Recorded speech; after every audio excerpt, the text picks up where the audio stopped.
And so therefore, with God opening the 7 seals, then he ties that to the 7th seal to Revelations 10, 1-7, where in Revelations 10:1, Christ, the mighty angel, comes down. No longer spirit by measure, but now fullness of Christ, meaning what? Logos, which means what? Fullness of word. Not just theology now, the life of the word. Right. The one that followed the children of Israel in the wilderness. The one that spoke to Moses. All of that has returned. And then in 1962, he preached a sermon called The Stature of a Perfect Man. And he says, we need this to get ready for those opening of those 7 seals. Right. That amazed me when I ran across that quote. We need this to get ready for that. What was this? To teach you that you need to be conformed to be a certain image of faith, virtue, knowledge, temperance, patience, godliness, brotherly kindness, to be ready for the capstone of Christ himself to incarnate a people.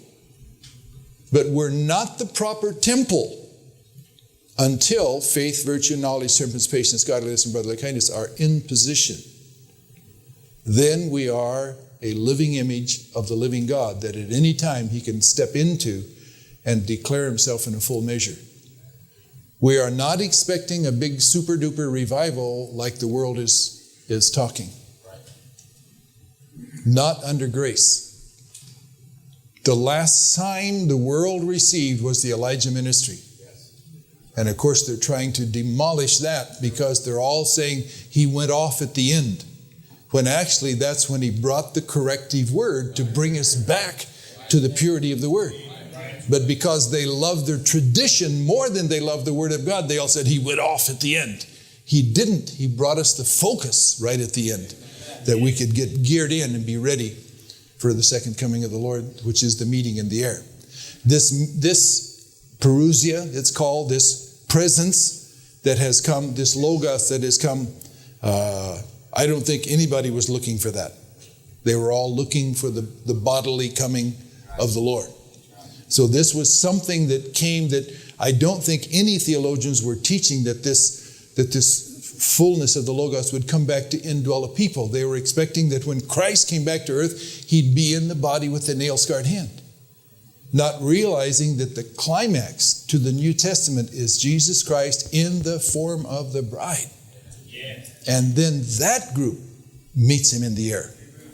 And the rest who refuse to receive what God has sent with a vindicated ministry, with the opening of the 7 seals, and we'll get into the seals on other services, with the opening of the seals, which released Christ after having been, quote, bound by creeds and dogmas for 2,000 years.